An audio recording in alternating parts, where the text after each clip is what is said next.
Chinese बहू। क्या हो रहा है ये देश में? चाइना ने तो आतंकी मचा रखा है। अरे क्या हो गया, क्यों चाइना को कोसता रहता है? भूल मत, तेरी ससुराल चाइना की ही है। हाँ माँ, पर ये देखना, लड़ाई झगड़े, ये बीमारी, ऊपर से ये देश कितना चालाक है, अंदर न जाने क्या क्या करता रहता है। तभी अंदर से बहू की चिल्लाने की आवाज आती है। अरे क्या हो गया बहू, क्यों चिल्ला रही है? माँ जी, ये देखिए, ये रूस ने यूक्रेन की हालत क्या कर दी है।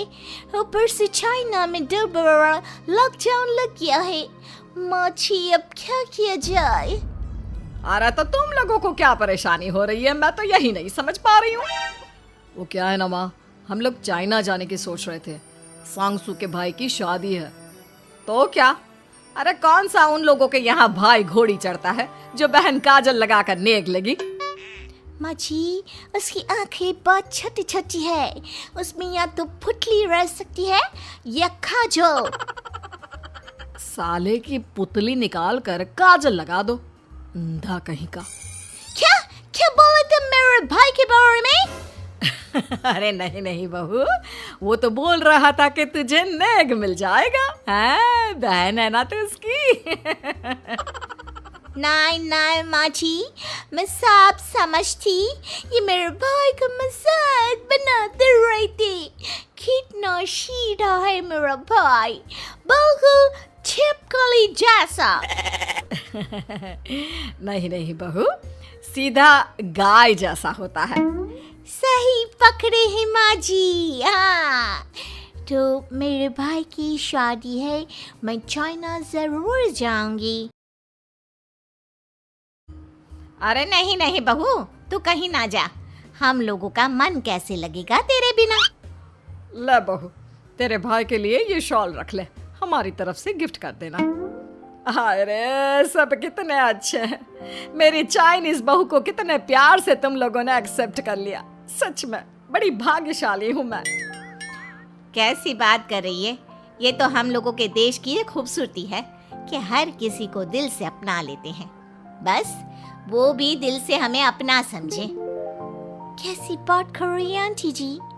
मेरे लिए आप सब सासू माँ जैसी ही हैं। मुझे भारत बहुत अच्छा लगता है, ये सबसे अच्छा देश है, मेरा भारत महान। वैसे भी लड़के की शादी जहाँ होती है वो तो वहीं की हो जाती है ना। जीती रे बहू, सही बोल रही है। औरत तो होती ही पानी की तरह है, जो जहाँ जैसे रखे वैसे ही शेप ले लेती है। आंटी जी, ये थोड़ा सा ज्यादा हो गया, समझ नहीं आया। नो प्रॉब्लम, मैं चाय बना कर लाती हूँ। फिर क्या वह दिन भी आ जाता है जब बेटी बहू को चाइना जाना पड़ता है। वहाँ जाकर बहू का भाई कहता है, मेरे बहन आ गए, मेरे बहन आ गए। मैंने सबको बोला कि सब हिंदी में बात करेंगे, नहीं तो बहन नाराज हो जाएगी। थैंक्स बॉय, हिंदी मेरी भाषा है। आप मुझे उसमें बात करना अच्छा लगता है। आपने जीजा जी से मिलो। ओ बहन, तुम अंदर चलो। सभी को अंदर चले जाते हैं, लेकिन उसका पति, वह तो बेचारा चाइना के ससुराल के आंगन में माँ को घर पर फोन करना है। हाँ बेटा, पहुंच गए ना कुशल मंगल? हाँ माँ, लेकिन सांगसू पता नहीं कहाँ है, वो तो अंदर गई है, तब से बाहर आई ही नहीं। अरे कैसी बात कर रहा है, तो तू अंदर चला जा, तू बाहर क्यों है? अरे दामाद है तू वहाँ का, उन लोगों ने तुझे बिठाया, चाय पानी कुछ नहीं पूछा? नहीं ना माँ। तभी सामने से सासू आती है। क्यों आप अभी तक तैयार नहीं हुए? और ये बैग लेकर क्यों कमरे से बाहर आए? इसे वहीं रख देते। कमरा? कौन सा कमरा? अरे कैसी बात कर रही हो, जब से तुम अंदर गई हो मैं बाहर ही तो खड़ा हूँ। बहुत बहुत हैरानी होती है और गुस्सा भी आता है। तभी उसका भाई और माँ जाते हैं। और सांगसू, अंदर खाना लग गया है। पहले ये बताओ कि मेरे पति को किसी ने खाना या पानी क्यों नहीं पूछा? वो भारत से ससुराल पहली बार आया है, वो भी मेरे कहने पर। उनकी इज्जत क्यों नहीं की? देख बेटी, तूने जबरदस्ती जिद में शादी की थी तो हम लोगों ने कर दी, लेकिन अब तुम ये सोचो पूरी चाइना में मैं इस इंडियन को अपना दामाद बताऊं? So sorry. हाँ संगसू, और तुम भी चुप रहना, नहीं तो वो लोग मेरी शादी तोड़ देंगे। ओह, ऐसी बात है। कोई बात नहीं, मैं बाहर होटल में रह लेता हूँ, तुम वही करो जो ये लोग चाहते हैं। कैसी बात कर रहे हो? शादी के बाद पति जैसा भी हो, जो भी हो, पति होता है। वैसे भी तुम्हारे पूरे परिवार ने, सबने बिना सोचे मेरा साथ दिया, मुझे एक्सेप्ट किया, प्यार किया। मैं अपने देश में आपको अकेला कैसे छोड़ सकती हूँ? ये हिंदी फिल्म का ड्रामा बंद करो, मैं अब ये बर्दाश्त नहीं करूँगी। चुपचाप अंदर चलो, नहीं तो ये शादी वादी यहीं खत्म करके इसे अकेले ही इंडिया जाना पड़ेगा। कैसी बात कर रही हो माँ, ये मेरे पति हैं। नहीं था, हम लोगों ने यहाँ वकील को बुला लिया है, जिसके बाद अब तेरा तलाक करा के हम यहाँ के चाइनीज लड़के से तेरी शादी करा देंगे। अरे कैसी बात कर रहे हो? हम तो यहाँ तुम्हारी शादी के लिए आए थे। नहीं नहीं, मैं सांगसू के बिना नहीं रह सकता हूँ। हाई वोल्टेज ड्रामा होने के बाद से ही सारा माहौल खराब हो जाता है कि तभी एक लड़की आती है। मैंने सारा इंतजाम कर दिया है, सांगसू की शादी का मंडप परसों लग जाएगा, तब तक इसके पति को कमरे में बंद कर देते हैं। सभी संतों के पति का हाथ बांधकर उसे कमरे में बंद कर देते हैं। ये क्या कानूनी है? हम लोग मेरे पति के साथ ऐसा नहीं कर सकते हैं। मैं किसी से शादी नहीं करूंगी, ये साफ बात है।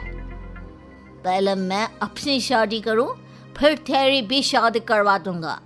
कुछ टाइप हो जाता है, भाई की शादी हो जाती है। फिर वह दिन भी आ जाता है जब सांसू की शादी जबरदस्ती करने के लिए जाते हैं। ऐसा मत करो, ये मेरी बीवी है। मैं किसी से शादी नहीं करूंगी। कैसे नहीं करेगी शादी? शादी तो तेरा बाप भी करेगा। हो, मैं करूंगा शादी। प्लीज कोई मेरी शादी किसी अच्छा औरत से करवा दे। चुप, बिल्कुल चुप। फिर माँ सांगसू और उसके पति से कहती है, तुम लोगों का बच्चा मेरी कैद में है। अगर तुम लोगों ने कोई भी होशियारी की तो मैं इस बच्चे को मार दूंगी। दोनों माँ का रूप देखकर हैरान हो जाते हैं।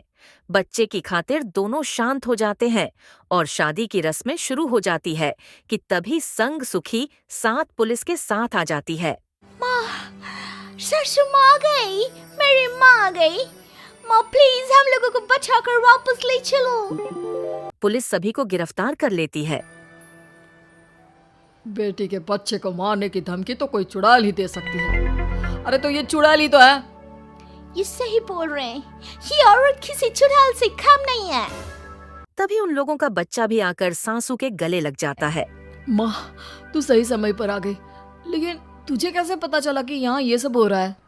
बेटा, ये चाइनीज लोग ना होते ही धोखेबाज हैं। इन लोगों पर मुझे भरोसा नहीं था, इसलिए मैंने तेरे फोन को हमेशा के लिए मेरे फोन से अटैच कर दिया था, जिससे तेरे आसपास होने वाली सारी बात मैं सुनती रहूं। उस दिन भी मेरी तेरी बात हो रही थी तो तेरा फोन ऑन था, मैं सब समझ गई थी। मुझे माफ कर दो। नहीं, बिल्कुल नहीं। चलिए माँ जी, इंडिया वापस चलते हैं। आज के बाद मैं यहाँ कभी नहीं आऊंगी।